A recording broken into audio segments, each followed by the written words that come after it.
Qatar के दारुल-हुकूमत दोहा में के बाद दीगर धमाकों ने शहरियों को खौफ और हरास में मुब्तला कर दिया है।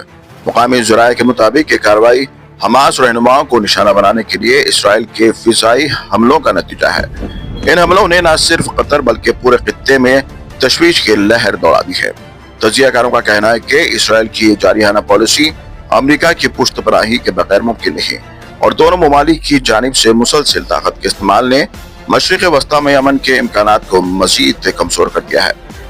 इंसानी जानों के खिलाफ और खुद मुख्तार ममालिक की खुद मुख्तारी पर हमले आलमी बरादरी के लिए लम्हा फिक्र है।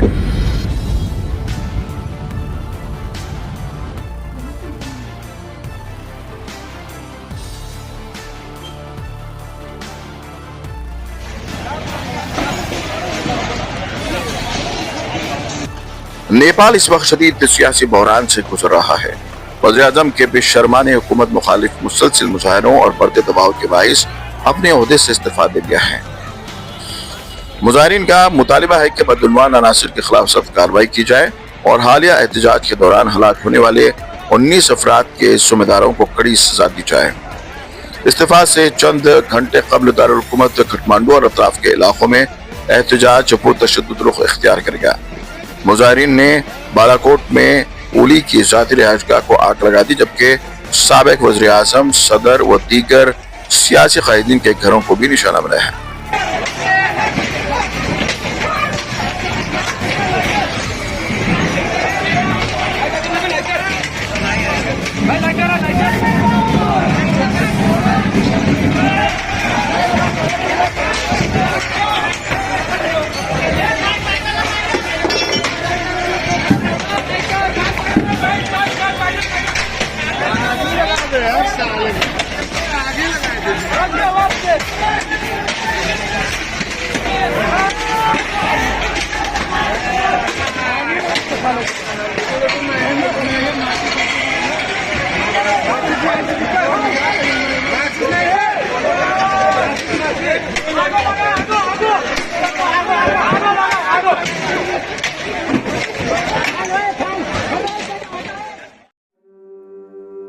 गजा पट्टी पर काबिज इसराइल की जानिब से मुसल्लत की गई नस्ल कशी के 700 दिन मुकम्मिल हो चुके हैं। इस मौके पर गजा के सरकारी दफ्तर बराए इत्तलात ने जारियत के एदाद व शुमार पर मुश्तमिल ताज़ा रिपोर्ट जारी की है, जिसमें इस तबाही की मुकम्मिल झलक सामने लाई गई है जो इस महसूर इलाके के हर गोशे को अपनी लपेट में ले चुकी है।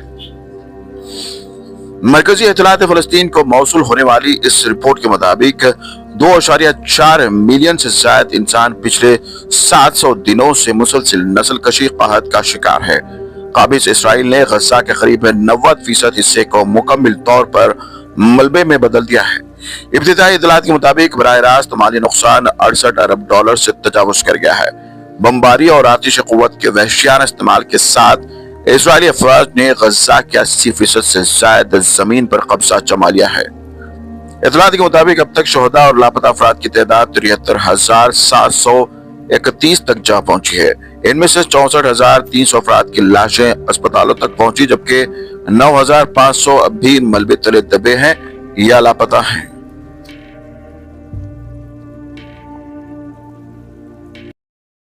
नायब सदर मुंतखब होने के बाद सीपी राधा कृष्णन ने अपने बयान में कहा कि हर ओहदा अहमियत रखता है और हर ओहदे की अपनी हुदूद भी होती है। हमें उन्हीं हुदूद के अंदर रहकर काम करना होगा। अपोजिशन इत्तेहाद ने इसे नज़रियाती लड़ाई करार दिया था, लेकिन वोटिंग के नताइज से ये वाज़े हो गया है कि कौम प्रस्ताना नज़रिया कामयाब हुआ है। Post is important, but every post has its own limitations. We have to understand that and we have to work within that framework. Thank you.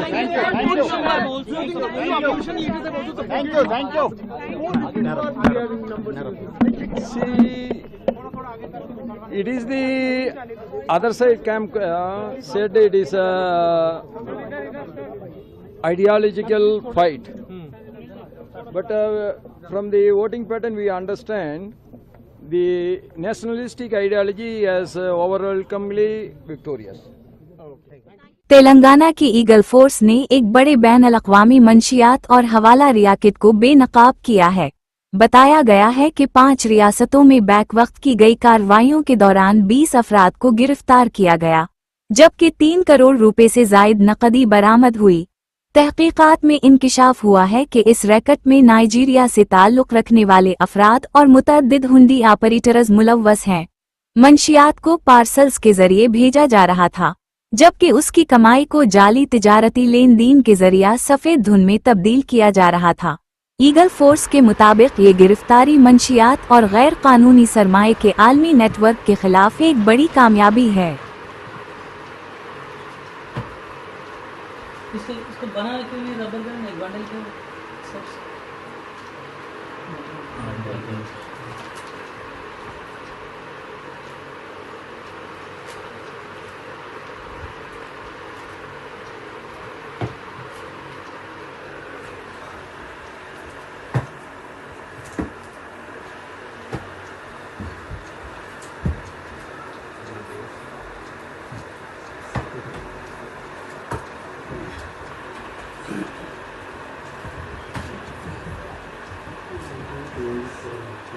ये नहीं इसमें नरसा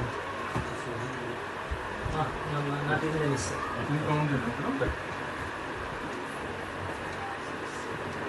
No, అది మొత్తం మన సామాన్ ప్రాపర్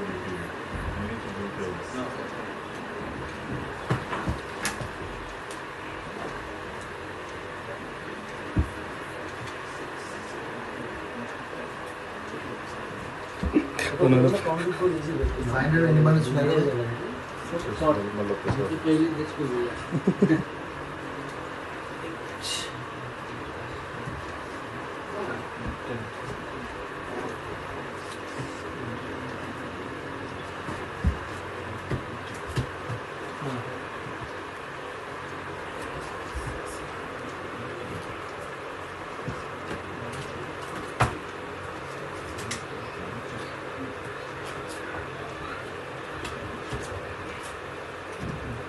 आराम से गिन लो।